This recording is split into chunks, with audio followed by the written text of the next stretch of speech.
Hello everybody, happy almost Shabbat and Rosh Chodesh. This is a very, very special weekend because tonight obviously we have the Sabbath. It's the last day of Adar tonight, which is the beginning of Rosh Chodesh. And then tomorrow night we begin the new month of Nisan. So something that I discovered or came up with when I was in Los Angeles was my trip really began right after Rosh Chodesh Adar began 4 weeks ago.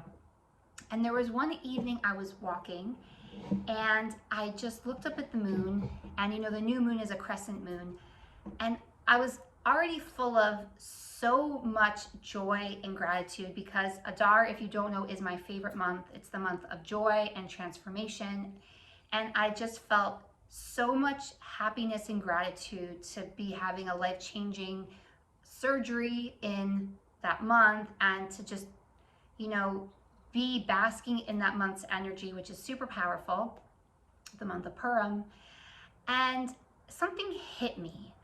I realized that most cultures celebrate the full moon, right? Like, oh, a full moon is out, kind of beware. And if you're acting weird or something is up, you know, it's the full moon, because that's when the moon's at its biggest and brightest. And think about all the super moons and blood moons and blue moons that we celebrate or talk about, you know, as time goes on. But Jews, we celebrate Rosh Chodesh. We celebrate the new moon, the crescent moon. And actually a good friend of mine made this for me because I know how much I love Rosh Chodesh, which shows the cycles of the moon. So the crescent moon, the new moon, is the smallest sliver of the moon that we can, you know, just barely see. And it dawned on me why this is something that we honor and celebrate each month.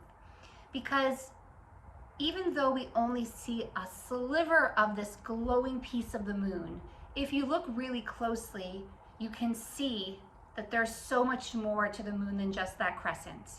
And symbolically, to me, that is what our body and our soul are. Like, our body is just a sliver of who we are, right? The body is the crescent moon, and the soul is so much more. It fills up all that other space and all that other light. And you know, same with God. We don't really see God except through nature. And God is so much more than we could possibly imagine. And there's so much more to life than we could possibly imagine. Too often we get confused and we have doubt because we don't understand why something happens to us that makes no sense. And that literally leads to confusion and fear, and then everything else follows in a negative path. But we're not seeing the full picture. We're not seeing the full moon. We're just seeing a sliver. And Judaism is the religion of hope and beating all the odds against all adversity. And that's what the new moon represents. It means we were about to disappear, but we came back. We're still here. Or we only see a small little piece of what's really out there. And that's what we celebrate. We don't celebrate seeing everything and knowing everything. We celebrate the comfort of knowing that no matter what's happening, there is reassurance that there's a bigger picture going on, and it will all make sense looking back, which is exactly what the cycles of the moon represent. Now, put that aside, I want to connect what I just spoke about Rosh Chodesh to this week's Parsha, which is Vayikol Pekudei. It's the last Parsha of Shemot.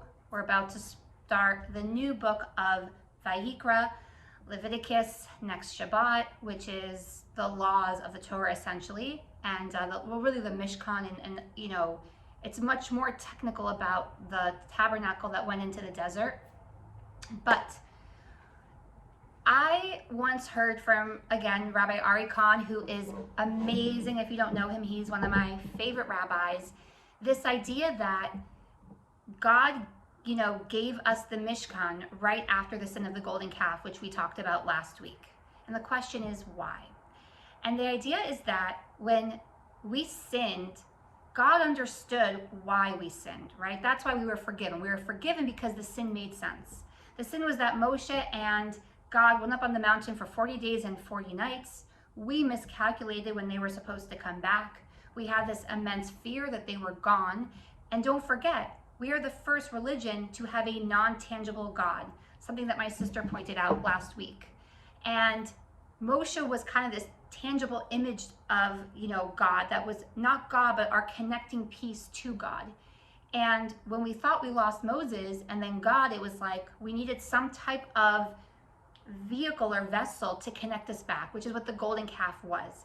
It was just a desire to be close to God again. So of course, God's saying, not only do I forgive you for the sin of the golden calf, but I'm going to bring you so much closer than before, because now I understand you need to have something physical, something tangible that I can dwell in, that you can connect to. Hence the Mishkan, where God's Shekhinah, his energy, literally came down and rested for the rest of the 39 years when we were in the desert. And it's just an unbelievable concept. But again, it goes back to this idea of Rosh Chodesh. God is saying, I know you need a sliver. You need something small to represent me, but just know I'm so much more than this.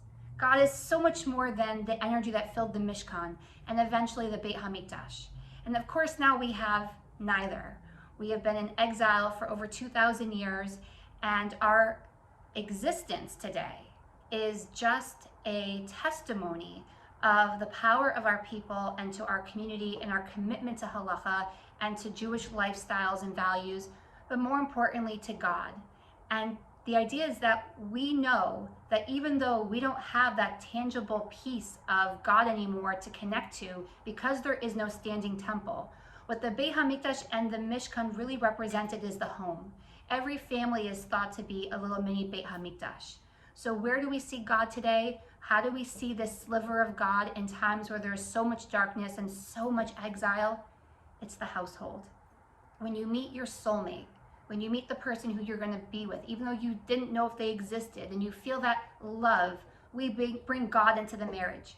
When we emulate God and we create life like he created us, we're bringing God into the home. Every household is a Beit HaMikdash and an opportunity to see that sliver and light of God. But ultimately, even the household is only a piece of the puzzle. The totality of all of our households in our community together, that's the closest we're going to get to the brightness of God, to seeing the full picture, even though we really won't ever have our full answer.